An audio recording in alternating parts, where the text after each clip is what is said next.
Welcome back to Henry Harrison's Entrepreneurs, Business, and Finance podcast featuring Amy Ledgister, owner of the #1 private beauty college and academy, Lash and Brow Boutique, located in North Dallas.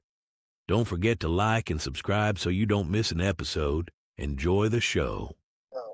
Welcome to the Henry Harrison podcast, Entrepreneurs, Business, and Finance. Today we are very fortunate to have Amy Ledgister on with us, and she's going to tell us about her school, which is really neat. She is an entrepreneur, and thanks for coming on. Hello, Amy. Hey, thank you so much for having me. This is such an honor. Very excited. And this is a good one for me because this is definitely not something I know much about, but it makes it more fun. So 3D Lash and Brow is the name of the company, and that's actually the website as well. If you wanted to look it up, just spelled out 3 and the letter D, lashandbrow.com. And it is a salon and academy. And it's, from my understanding of these things, it's pretty significant business because I just looked online, looks like you got about 20 rooms in one location for teaching, and then you got a whole nother location and people in and out all the time. So maybe just talk about what you do and what the school does. Yes, so my name is Amy Ledgister. I am the founder and CEO of 3D Lash and Brow. We are a private beauty college located in Dallas, Texas, as well as in Forney, Texas. We help women get licensure in the beauty careers. So from estheticians to cosmetologists, and we help them graduate and start a new journey. We started in 2018, and since then we've graduated thousands of women. Many of them have started their own businesses or work for really successful salons or med spas. And I have just been on this journey going on 12 years now, and I've learned so much. So it's very exciting to see women start and grow in their journeys. So, I looked at you went to Wichita State University. Where are you from originally? I am from Wichita, Kansas. So yes, Okay. I was actually a dental hygienist. Yeah. So I think you must have had some interest in sort of appearance and health and things. But what was the journey that went from that? Did you actually work in that for a while to learning what you needed to learn to potentially start a business? Yes, well, I started off, like I said, as a dental hygienist. I did that for 10 years. I loved it. I always knew that I wanted to be my own boss. I just didn't know what that looked like. And I've always loved beauty. I was blessed to work for Dr. Mary Swift in Dallas, Texas. She would actually barter. So if you were a cosmetologist and you didn't have dental insurance, you could work off your balance by servicing her and the staff and doing beauty services. And so that's how I discovered lash extensions. There was a lash artist. She came and got her Invisalign or teeth whitened. And so she started doing our lashes. And I remember the very first time I went to get my lashes done, she just had like a little cute room and a little bed. And this is before, lashes are as big as they are now. And so I got my lashes done and I started thinking to myself, wow, maybe I could do this. I could have my own little suite. And Texas is the only state that you can get a license in just lashes. And so I went to school at night, dental hygiene during the day. And then within 6 months, I was able to build my business to where I could leave my dental hygiene job making $40 an hour to doing lashes and brows making $400 an hour. Wow, that's a big step, a big jump. Yeah. When you said you always wanted to own your own business. Was that something when you started working, or is that something you thought about as a kid, or something your family encouraged, or where did that inspiration come from, as You far know as you what? could tell? That's a great question. I honestly, looking back, I realized that I always did love sales. And I always loved movies like She Devil with Roseanne Barr, where she just kind of creates her own, organization, or Don't Tell Mom, the babysitter's dead, where she went into this corporate and created her own, fashion empire. So I think I grew up watching those kind of movies and just seeing how cool it would be to like run your own thing. And as a little girl, I remember my stepdad, he worked for J.C. Penney's and he would, get extra things from the warehouse. He would get like extra sunglasses they weren't going to sell and he would give them to me. And I just remember instead of just me putting them on, I remember going on my patio and trying to sell them to, people in the apartment complex. And so that was my very first time realizing that, oh, I like to sell.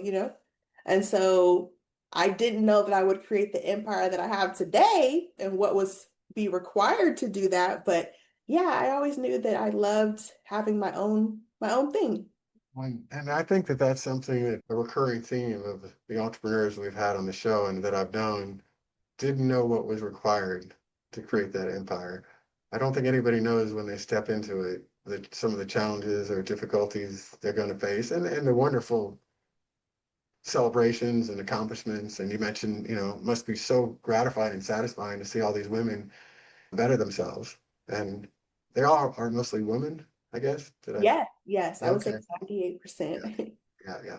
So what about those? Didn't realize would take moments.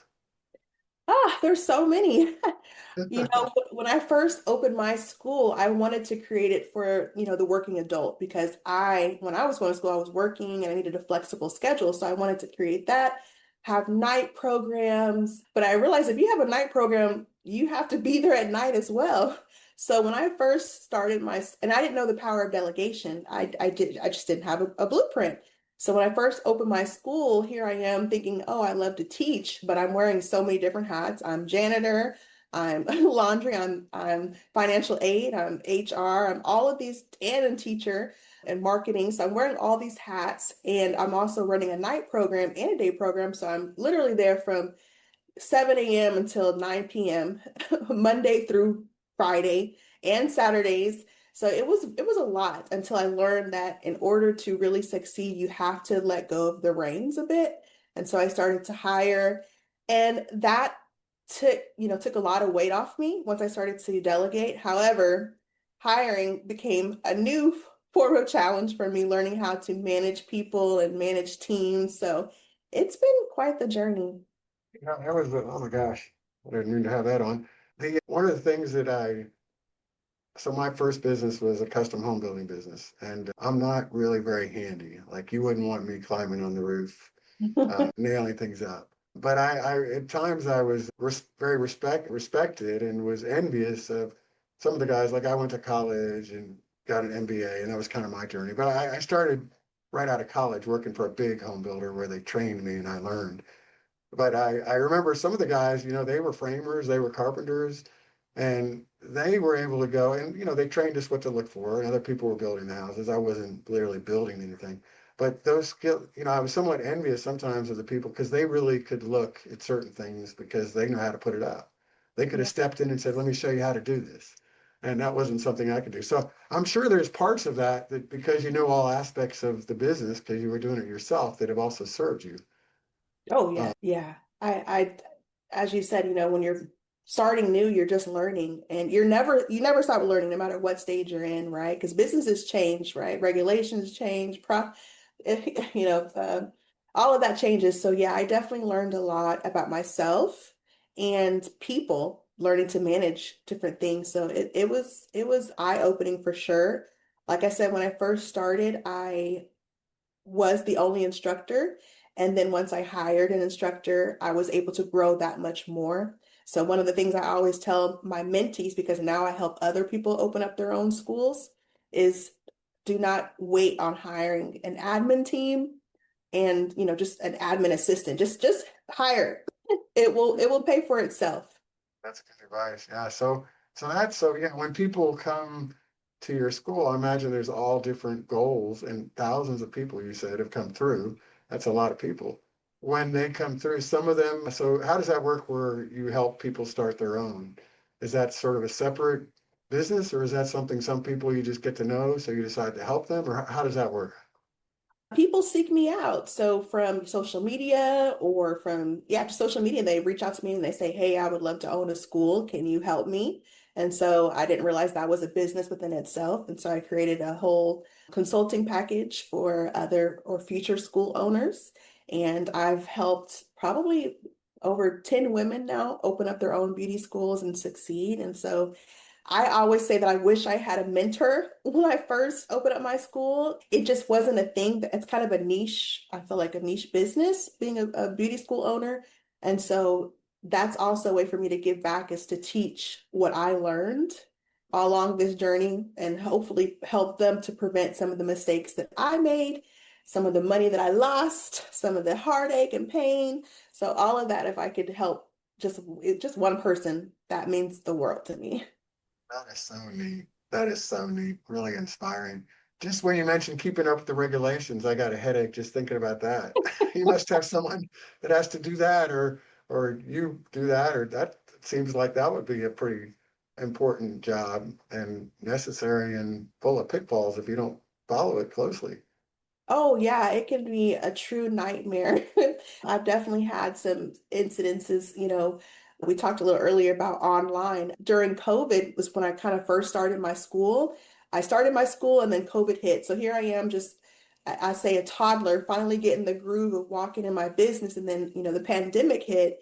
So now I'm having to navigate us going completely online, which, believe it or not, it actually increased our enrollment 60% because now people could register from all over the US, not just in Texas. And so I'm running basically two schools at this time, students that want to come on campus and then students who are online. And then we did that for about 2 years straight, and which was approved by the state. And then one day we get an email saying all online has to cease. And I was required to drop about 200 students that were registered that just started because they made this new swift rule, no more online education. And I had to petition Governor Abbott. I had to go to all of my, senators to try to get the state board to allow my students to continue their program. And so, yeah, I've had some run-ins with the yeah, regulation and their changes definitely impact your industry. That's a doozy there. Yeah. Hmm. So now people can start, I believe you said before the start of the podcast, that people can start online, but they will need to spend some time in your actual school.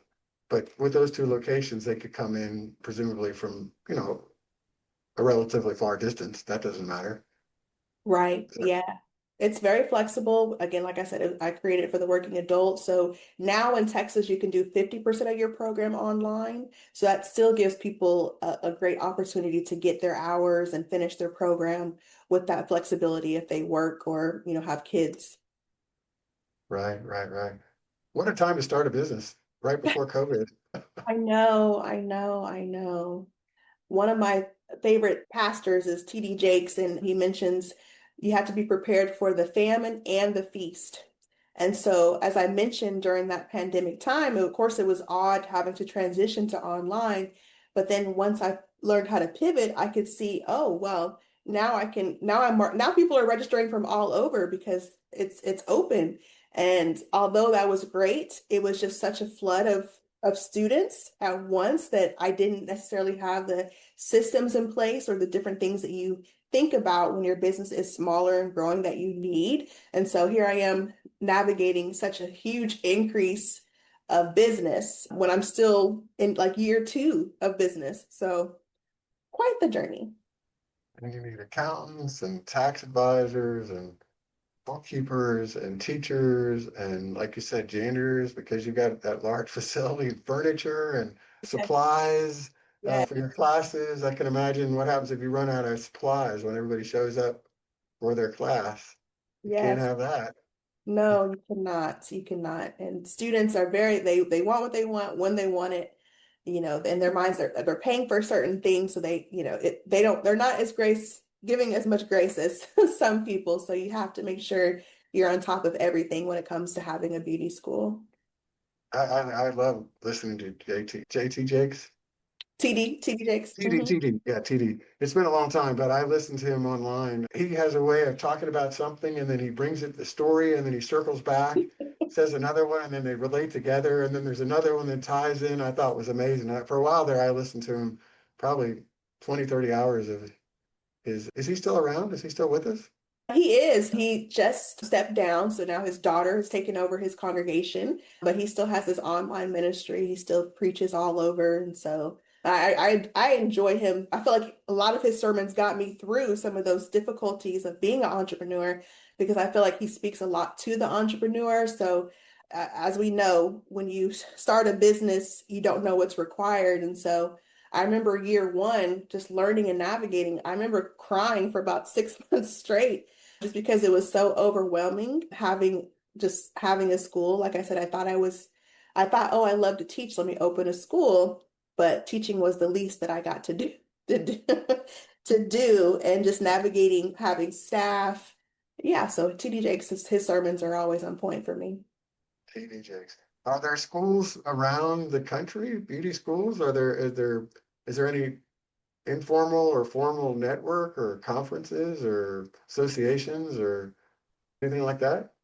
No, there's really not any conferences or anything specifically for school owners. However, for when your school is ready to get accredited to be able to offer financial aid, they do have certain conferences that are catered towards that. And so you'll get to meet schools from all over the US at these different types of accreditation events. However, just school ownership alone, no, you don't get to meet too many people. So yeah, it can be kind of a lonely journey, which is why I think I now have a lot of people reaching out to me because I am kind of not big on social. I mean, I say big. I'm heavy on social media posting about this journey and, and giving tips on how to succeed as a new school owner. I can see why they would. I would if I was looking for it. Just meeting you this short time. Yeah, what a blessing if you could get your help. And I imagine the whole financial aid thing, that's a whole nother business all in of itself because you got to see if you're going to get paid back and who's the right person to basically invest with. Presumably, it's people that don't have enough money to go through, but they'll make more money when they get the accreditation. So you try to create a win-win with them. And it sounds like may do some charity as well, but it Yeah. can't all be a charity. So if you're all charity, then you'll go out of business. So that's a Yeah. whole thing. What is that like? Is there some Woo. guidance there somewhere? That's a good question because the first 2 years you open a beauty school, you're not even eligible to get government funding for your students. So it's all cash pay, which as you know can fluctuate depending on what the students are going through. And, so it's not I mean, there are students that do pay, but it's not as stable as once you become accredited. So once you do become accredited, you do have to decide if you're going to be a bank because as you mentioned, once people do get loans, your responsibility as a school owner is to ensure that they go to work and that they're going to pay back those loans. So you become, the banker and trying to get people to pay things back and keeping up with them, their job placement. So it's if your school decides to become accredited, it is another part-time job, although it can be very lucrative because you are getting the grants from the government, but it's a lot of work, it's a lot of red tape. Right. Wow. Well, do you get any time to, probably don't spend much time teaching anymore. Do you teach No. at all? Yeah. I do occasionally like specialty classes, like certifications, but not as far as the day-to-day classes, our longer programs.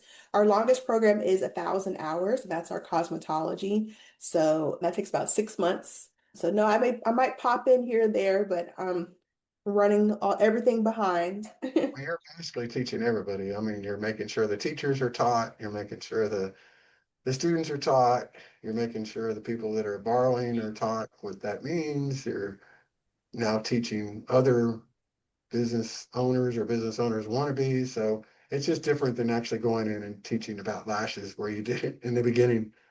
Yeah, so true. I think too, because we are a family-owned business, even though I'm the one who's in the school, my husband, he helps with this he's CFO. My daughter, she's now 20, so she's a licensed instructor at the school. So they kind of see us, and I think it also helps to kind of inspire people like, hey, if they can do it, we can do it.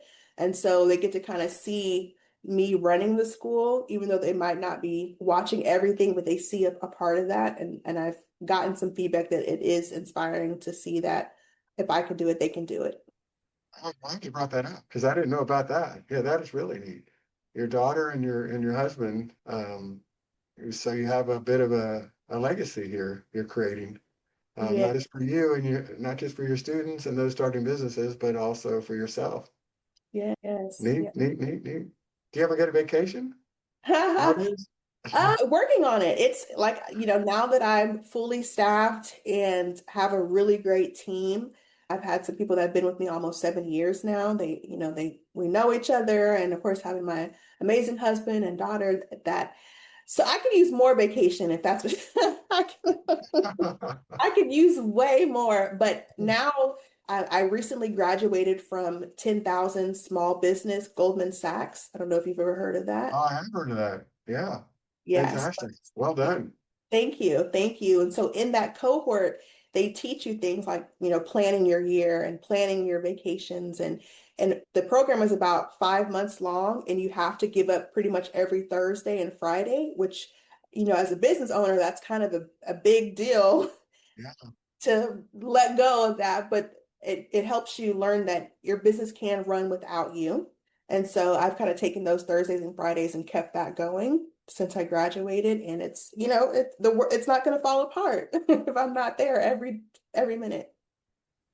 Well, and I've got to think, because I know it's this way for me, that there is benefit to some of that time where maybe you're not literally completing a task, but you're thinking about things Hmm. and you're giving yourself time to reflect and have some perspective and hopefully make some better decisions, because of that.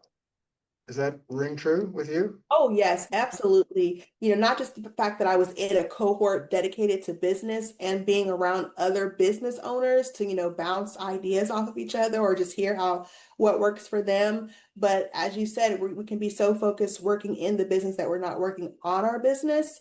And so when you take a step back, you can really see where the gaps, what's needed, and also gives you a moment to kind of pat yourself on the back because sometimes we think we can always focus on maybe not the not so good that we don't see how well things are running. Right, right. So what do you see in the future then? You've just completed this graduation, this program, and you're looking at things anew. And it's been a while. I mean, that's 8 years, I guess, 7, 8 years for your Yeah, business that you started. But yet it's still, I mean, you're a young person, so you got a long time to go. You and your family could have this business for many years. What are your long term? I'm sure they talked about that in the program too. What's your program for the next 10 years, 20 years and yeah. longer?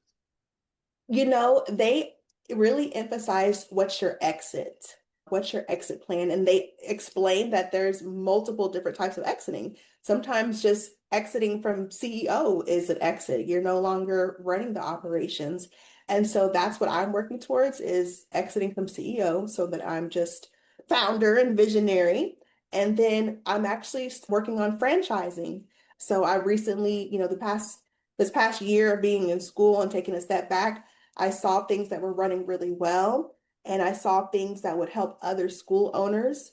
And so instead of having to just, do it all by yourself, if I've already created the systems, I could package that so that way other people can step in and enjoy the benefits of being the school owner, but without as much pain. There's always going to be a little bit of work in any business, but if I could, fine tune it to where it's more enjoyable, more accessible, as opposed to having 8 years of ups and downs.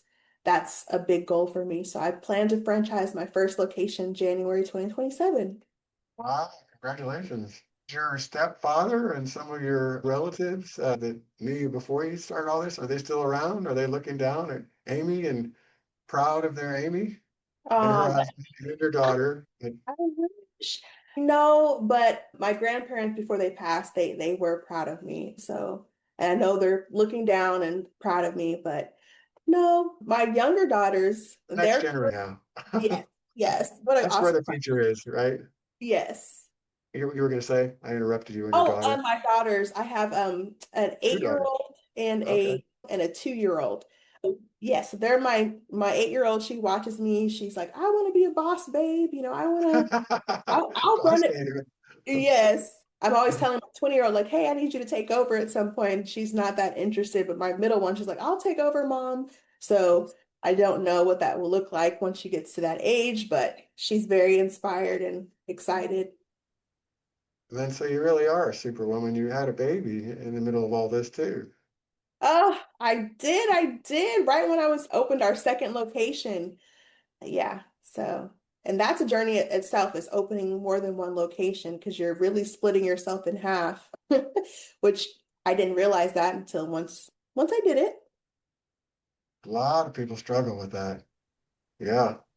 And you can't be both places at the same time. You cannot, you cannot.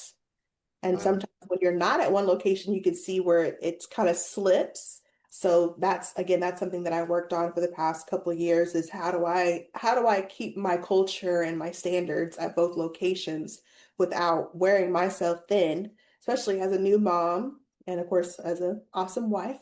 But how do I maintain those standards? And so that's one of the things that I've been working on and I learned a lot through my different programs that I took this year. So when you talk about culture, I could pull up the website, but tell me what your thoughts are on that, because that's obviously an important part of a successful company is having a place where people like to work, people like to come, people get what they're looking for, all those kind of things. Sometimes they don't know what they're looking for. You have to help them. Yeah, that is so true.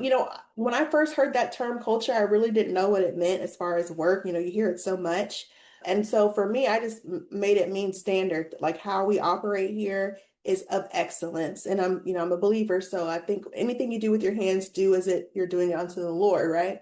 And so I want that to be from the moment people walk in, they're greeted like, we want them to feel like we're happy to be there and that we're happy to see them because a lot of these students, they're carrying so much weight. Some of them are single moms, some of them are, I have women in the shelter who currently, are homeless. I have, young students. So you have students that have a lot that they're carrying in to the school and you want it to feel like a safe haven for them. But at the same time, you want to make sure that they come to learn and get what they need in order to be successful. So as far as culture, just making sure that we are operating in excellence from staff to students. We hold them accountable, but we also allow them to just be and be seen. Yeah, all those people that are coming to take classes, they're taking on a new challenge, a new journey. They're probably many times intimidated, scared, but they're taking that step. I can tell you if they met you, they'd feel warm and right at home. So that's probably what you want to pass on, that everybody can be like that.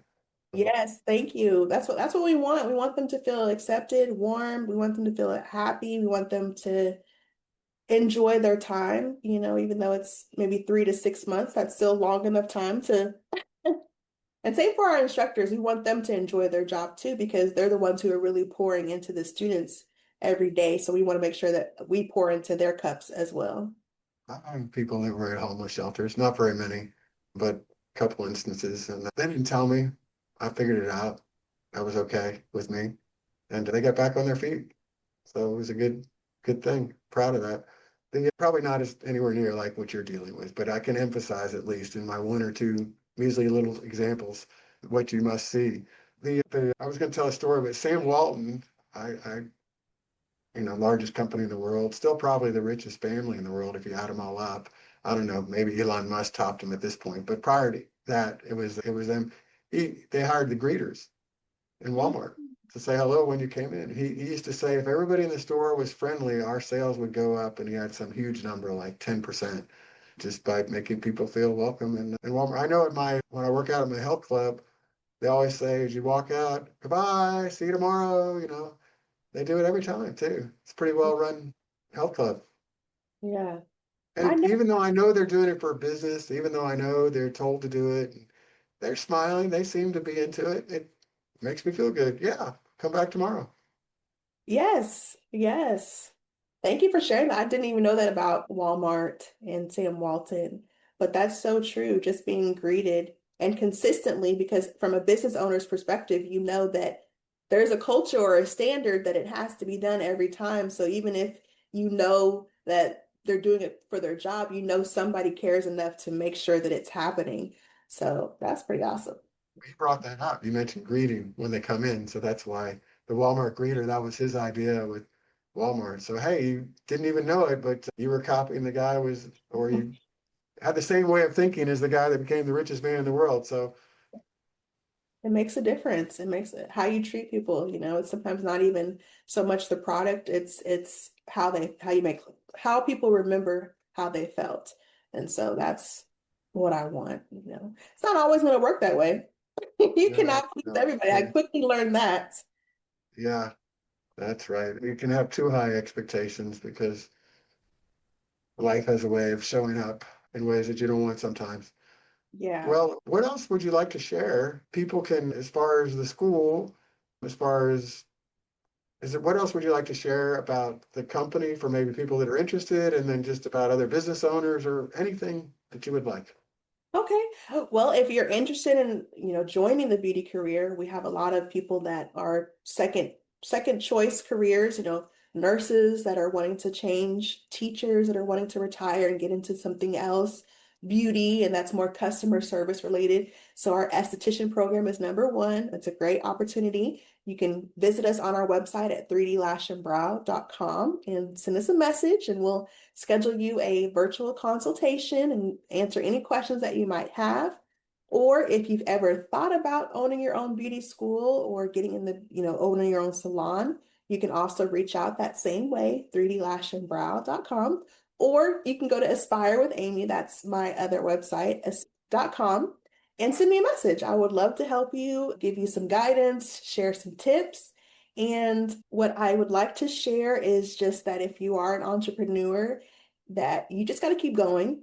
It can be very challenging. It can be, and find a mentor. So keep going, find a mentor, even if it's listening to this podcast or other podcasts or getting books, but find a way to make it through because, like I've mentioned, we've graduated thousands of women. And I know that if I had given up year one, I wouldn't have the success that I have today. And even with today, I'm still learning. So continue to learn, continue to seek mentorship, and give it all to God. What a fantastic way to wrap up. And thank you so much for coming on. I know people are going to love this. Thank you for having me. I really appreciate it. Thanks for tuning in. Remember to subscribe and hit the notification bell so you never miss another episode. You can also search Henry Harrison Podcast on your favorite podcast platforms.